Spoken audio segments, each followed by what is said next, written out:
कि स्वतंत्रता थी, प्रतिष्ठित नहीं थी। सच्ची स्वतंत्रता उस दिन मिली जिस दिन राम मंदिर की प्राण प्रतिष्ठा हुई। यानी आजादी को नकारते दिख रहे हैं क्या मोहन भागवत? देखिए, मोहन भागवत जी के भाषण को जिसने भी सुना होगा या पढ़ा होगा वह समझ जाए कि मोहन भागवत जी ने किस प्रकार से संपूर्ण स्वतंत्रता की बात की। उन्होंने राजनीतिक स्वतंत्रता का अभिनंदन करते हुए जिस स्वतंत्रता आंदोलन के हम हिस्से रहे हैं, हमारे लोगों ने बलिदान दिया है और बलिदान के द्वारा स्वतंत्रता प्राप्त किए हैं, और उस स्वतंत्रता के बिना संस्कृति और संस्कार विकसित नहीं हो सकता है। उस स्वतंत्रता के बाद जो अपने स्व की लड़ाई थी, वो स्व की लड़ाई क्या है? मोहन भागवत जी के भाषण को मैं महर्षि अरविंद के उत्तर पारा स्पीच, जो लोग महर्षि अरविंद को जानते हैं, पढ़ते जानते हैं, 1909 का उत्तर पारा का स्पीच कितना महत्वपूर्ण है। उनकी 3 पंक्तियां गरिमा जी सुन लीजिए। When it is said that India shall rise, this means the Sanatan Dharma will rise. When it is said that India will extend and expand, this means Sanatan Dharma will extend and expand all over the world. When it is said that India will be great, it is the Sanatan Dharma that shall be great. अब उन्होंने कहा कि भारत यदि उभरेगा तो इसका अर्थ सनातन धर्म उभरेगा। भारत का यदि फैलाव होगा तो सनातन धर्म का फैलाव होगा। भारत यदि महान होगा तो सनातन धर्म महान होगा। यानी सनातन धर्म की जब प्रतिष्ठा होगी तभी भारत अपने स्व को प्राप्त कर पाएगा। मोहन भागवत जी ने वही कहा कि एक लंबी लड़ाई के बाद आज सिर्फ राम मंदिर ही नहीं, आज जो महाकुंभ हो रहा है उस महाकुंभ के प्रति जो पूरी दुनिया का आकर्षण है। टेलीग्राफ जो लंदन से छपने वाला अखबार कहता है, पश्चिम the west shall learn from India, west it should be learn. पश्चिम को 22 जनवरी को एक लेख में लिखा।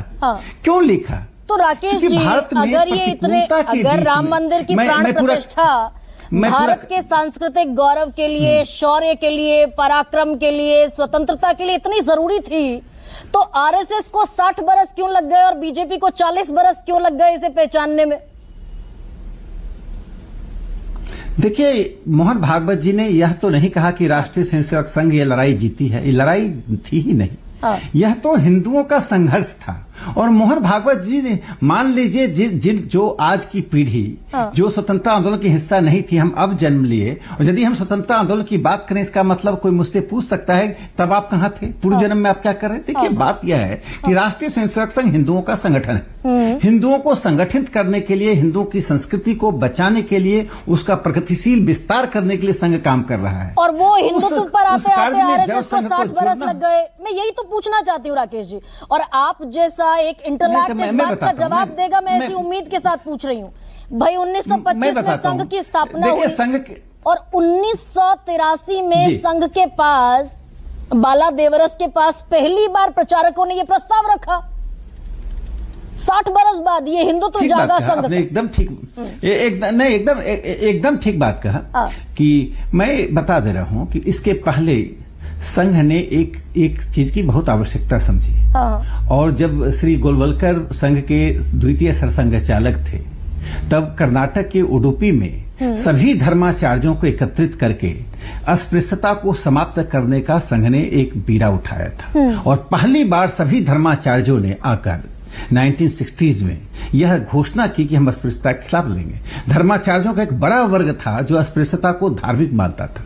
संघ का एक दूसरा काम देखिए, जब गौ हत्या इस देश में इस तरह से हो रहा था, गरिमा जी हम और आप जानते हैं गाय का क्या महत्व होता है। इसका राजनीतिक महत्व हम नहीं बनाना है, हमारे परिवार में इसका क्या महत्व है, हमारे मन में इसका क्या महत्व है, हमारी दृष्टि में क्या महत्व है। संघ ने वो लड़ाई लड़ी। संघ को जब जैसे हिंदू समाज के लिए जरूरत पड़ी, संघ एक संबल बनकर उसको, अब कोई कहेगा कि कुंभ में संघ आज जितना काम कर रहा है 40 साल पहले क्यों नहीं कर रहा था? नहीं सर, लेकिन ये प्रश्न जायज हो जाता है क्या? हिंदू समाज को जरूरत पड़ती है, जिस संघ की स्थापना हुई हिंदुत्व के नाम पर, भाई कांग्रेस से अलग हुए केशवराम बलिराम हेडगेवार, इसी नाम पर कि हिंदुत्व की वो जो केरल में नरसंहार सब हो रहा था, इसी भावना के साथ कि हिंदुत्व को सही प्लेटफॉर्म या सही रिप्रेजेंटेशन नहीं मिल रहा है। हिंदुत्व का सबसे बड़ा मुद्दा राम मंदिर का एजेंडा संघ का, उस पर आने में 60 साल लग गए। और आप चलिए, संघ कुछ और कर रहा था। बीजेपी जनसंघ बना 1991 में, 51 में माफ कीजिए, 1951 में। 51 से 1989 लग गया बीजेपी को भी आते आते इस मुद्दे पर, जिस पर सबसे ज्यादा राजनीति आज करती है बीजेपी।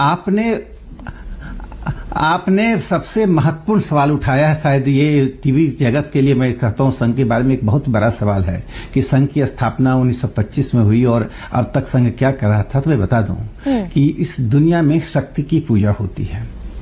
आप एक ऐसा देश जिसका जीडीपी 0 है, एक ऐसा देश जिसके लोग विघटित हों, यदि अमेरिका का मुकाबला करना चाहे तो नहीं कर पाएगा। राष्ट्रीय स्वयंसेवक संघ ने पहला काम किया कि हिंदू होने पे जो शर्म महसूस होती थी, राष्ट्रीय स्वयंसेवक संघ ने उस शर्म को मिटाया।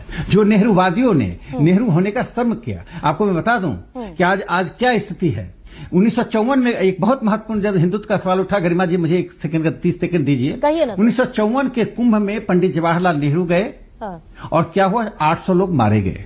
जो कमलाकांत वर्मा के नेतृत्व में कमेटी बनी, मालूम है श्रीमती छिद्रई से क्या सवाल पूछा। वो कमेटी के सामने 60 वर्ष की महिला गई जिसके परिवार के 8 लोग उस आपाधापी में मारे गए, जिसमें उनका पुत्र भी था। उनसे पूछा गया कि आपको लगता है कमेटी अधिकारियों को बचाने के लिए बनाया गया? बोली भगवान जाने, मैं तो दुख के सागर में हूं।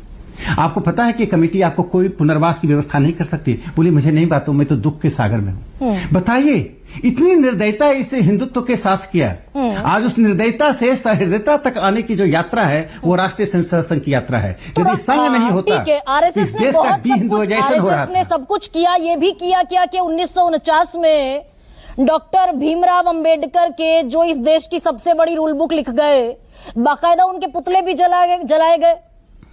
ये भी आरएसएस ने किया क्या? रामलीला मैदान में सार्वजनिक सभा की और डॉक्टर भीमराव अंबेडकर के पुतले जलाए। इससे बड़ा झूठ इस प्लानेट में, इस पृथ्वी पर नहीं हो सकता है। देखिए, तो रामचंद्र गुहा ने जो किताब लिखी इंडिया आफ्टर गांधी, बाकायदा उसने रामचंद्र गुहा जी ने कहां से कोट किया? रामचंद्र गुहा को यही नहीं मालूम है कि राष्ट्रीय स्वयंसेवक संघ और कारपात्री जी महाराज, राष्ट्रीय स्वयंसेवक संघ और सावरकर जी के हिंदू महासभा में एक जमीन आसमान का अंतर था। यदि मैं पहले भी आपकी डिबेट में कहा, यदि हिंदू महासभा ही यथार्थ और सत्य होता और आदर्श होता तो राष्ट्रीय स्वयंसेवक संघ की स्थापना की जरूरत नहीं। मतलब आप कह रहे हैं कि जो फैक्ट थे इंडिया आफ्टर गांधी नाम की किताब में कि 1949 में 1949 में बाकायदा आरएसएस ने डॉक्टर भीमराव अंबेडकर के पुतले जलाए, गलत फैक्ट है ये कैसे हो सकता है? जिस डॉक्टर हेडगेवार जी का आपने नाम लिया और बड़े अच्छे तरह से आपने तुलना की, यह दिखाता कि संघ के साहित्य का आपका अच्छा अध्ययन है कि डॉक्टर हेडगेवार जी और डॉक्टर अंबेडकर के बीच में सामाजिक परिवर्तन के लिए पुणे की बैठक का जो जिक्र हुआ, मैं एक 10 सेकंड दीजिए, किस व्यक्ति ने किया? बाला साहब सालुंके ने किया। वो कौन थे? वो एक ऐसे सांसद थे जो रिपब्लिकन पार्टी के ट्रेजरर थे, पार्टी के सांसद थे। उनकी